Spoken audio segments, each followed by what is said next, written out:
मराठी भाषेला अभिजात भाषेचा दर्जा देण्यात आलाय। गेल्या 30 वर्षांपासून सातत्याने मराठी माणूस किंबहुना मराठीसाठी कार्य करणारे अनेक साहित्यिक, अनेक सामाजिक संस्था यांनी यासाठी प्रयत्न केलेले होते।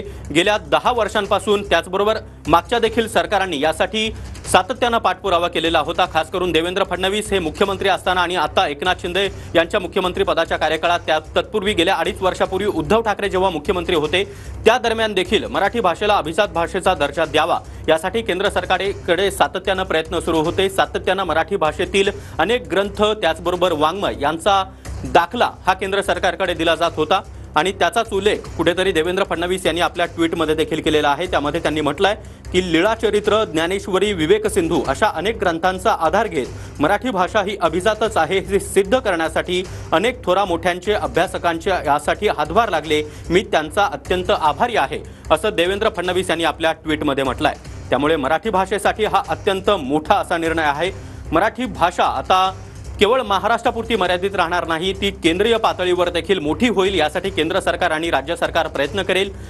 मराठी भाषेच्या संवर्धनासाठी केंद्र सरकारकडून आता मोठ्या प्रमाणामध्ये निधी देखील उपलब्ध होणार आहे आणि या निधीच्या माध्यमातून महाराष्ट्रामध्ये प्रत्येक शाळांमध्ये किंबहुना मराठी शाळाच नाही तर इंग्रजी माध्यमांच्या शाळा असतील, इतरही ठिकाणी मराठी भाषेसाठी काय प्रयत्न करता येतील यासाठी सरकार सर्वतोपरी प्रयत्न करणार असल्याचं देवेंद्र फडणवीस यांनी म्हटलेलं आहे। मात्र आत्ताचा संपूर्ण महाराष्ट्रासाठी त्याचबरोबर महाराष्ट्रातील प्रत्येक मराठी मनासाठी, महाराष्ट्रातील प्रत्येक माणसासाठी हा अत्यंत मोठा असा निर्णय आहे। कारण मराठी भाषेला अभिजात भाषेचा दर्जा देण्याचा निर्णय केंद्र सरकारने घेतला।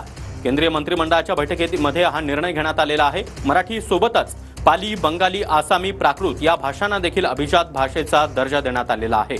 आणि आता राज्यामध्ये केंद्र सरकारच्या या निर्णयाचं जोरदार स्वागत होत आहे। सुधीर मुनगंटीवार सांस्कृतिक मोदीजींनी आणि मंत्रिमंडळाने मान्य केली आणि आजपासून आपली मराठी भाषा ही अभिजात भाषा म्हणून गणली जाणार आहे। हा सुवर्ण अक्षरांनी लिहिण्याचा दिवस आहे।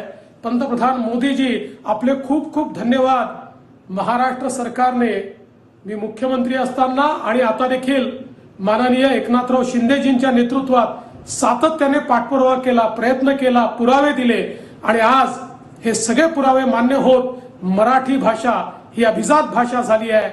महाराष्ट्राच्या 12 कोटी जनतेच्या वतीनं आणि जगभरातल्या मराठी माणसाच्या वतीनं मी पंतप्रधान मोदीजींचे मनापासून आभार मानतो। माननीय प्रधानमंत्री नरेंद्र मोदीजी आणि